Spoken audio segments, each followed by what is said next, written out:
মাহমুদুল্লাহ রিয়াদ সবশেষ আন্তর্জাতিক টি-20 ম্যাচ খেলেছেন প্রায় 10 মাস আগে। এর কয়েক মাস পরে বিপিএলেও খেলেছেন এই সিনিয়র ক্যাম্পেইনার। আর ইন্টারন্যাশনাল ক্রিকেট থেকে তিনি অবসর নিয়েছেন চলতি বছর চ্যাম্পিয়ন্স ট্রফির পরেই।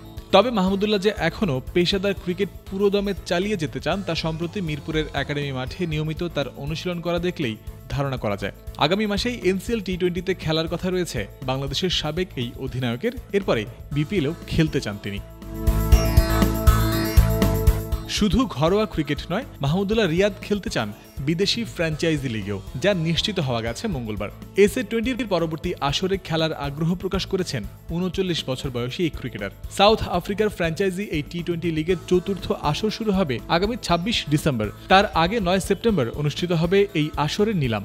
আর সেই নিলামের জন্য ইতোমধ্যেই নিজের নাম নিবন্ধন করেছেন মাহমুদুল্লাহ রিয়াদ। তিনি ছাড়াও নাম দিয়েছেন আরও ২২ জন বাংলাদেশি ক্রিকেটার। মঙ্গলবার এমন তথ্য জানিয়ে এক খবর প্রকাশ করেছে ক্রিকবাজ, যদিও বাকি ওই ২২ জনের নাম প্রকাশ করা হয়নি সেখানে। ওয়ালটন এখন দেশের সীমানা পেরিয়ে পৌঁছে গিয়েছে ৫০টিরও বেশি দেশে। ওয়ালটন, ঘরে ঘরে বিশ্বজুড়ে। প্রায় ২ সপ্তাহ বাদে এসএ যে নিলাম অনুষ্ঠিত হতে চলেছে সেখানে নাম নিবন্ধন করেছেন ৭৮২ জন ক্রিকেটার, যার মধ্যে ৪৫৪ জন বিদেশি এবং ৩২৮ জন সাউথ আফ্রিকার। বাংলাদেশের ২৩ জন তো আছেনই, এছাড়াও ইংল্যান্ড থেকে ১৫৩ জন, ওয়েস্ট ইন্ডিজের ৫০ জন, পাকিস্তানের ৪০ জন, শ্রীলঙ্কার ৩৬ জন, আফগানিস্তানের ২৭, আমেরিকার ২৪, ভারতের ১৩, সংযুক্ত আরব আমিরাত এবং ইংল্যান্ড থেকে রেজিস্ট্রেশন করেছেন সমান ১১ জন করে।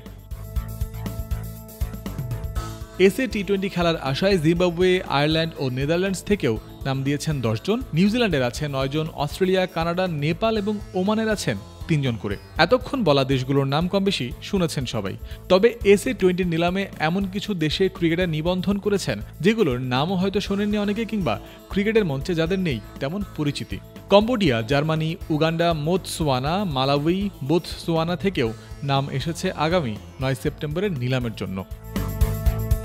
এত দেশের এত ক্রিকেটার, তবে তারা সকলেই জানেন ৮৯.৩৯% ক্রিকেটারই সুযোগ পাবেন না এসএ-20 পরবর্তী আসরে, কারণ দলগুলোর কাছে স্লট খালি আছে মাত্র ৮৪টি, যার অর্থ ৭৮২ জনের মধ্যে ৬৯৯ জনই থাকবেন দল না পাওয়াদের দলে। এমনকি নাম যারা দিয়েছেন তাদের সবাইকেও নিলামে তোলা হবে না। অনেক কাটছাট আর যাচাই বাছাই করে নির্দিষ্ট ক্রিকেটারদের নাম তোলা হবে এসএ টি-20 নিলামে। জয়ন্ত বিন্দু, ক্রিক ফ্রেন্সি।